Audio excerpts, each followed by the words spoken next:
Taranja Adotondry kandida enina no nametraka ny taratasy firotsahany hovidiana ho filohan'ny Federasiona Malagasy ny Taranja Adotondry eny anivon'ny komity mikarakara izany fifidianana izany. Araka ny toromaritry ny avy any amin'ny AIBA dia tsy maintsy alefa any amin'izy ireo ny taratasy firotsahana ary izy ireo no anapaka izay afaka mirotsaka amin'izany fifidianana izany. Tsy maintsy totosa alohan'ny 17 septambra moa ny fifidianana izay ho filohan'ny Federasiona Malagasy ny Taranja Adotondry.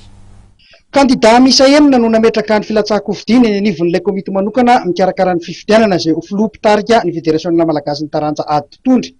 Ny farana ny talata teo ny fametrahana ny taratasy firotsahana. Araka ny nambaran'Andriamatoa Andriamanarivo Arnelina filohan'ny komity mpikarakara ny fifidianana dia efa lasa any amin'ny AIBA avokoa ny anaran'ireo mpilatsaka hovidiana sy ny mombamomba azy. Araka ny fanazavana ihany dia andinika ny AIBA ary amoaka ny listr'ireo kandida afaka mirotsaka na tsia.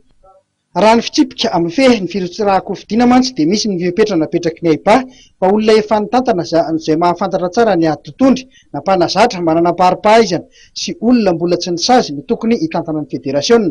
Andrasana araka izany izay fanapahan-kevitry ny AIBA amoaka ny listry ny kandida. Raha ny daty voatondro dia amin'ny 17 septambra 2024 ny tsy maintsy tafatsangana ny federasiona vaovao satria herinandro aorianan'io dia hiatrika avy hatrany ny kongresin'ny AIBA izay filoha vaovao eo.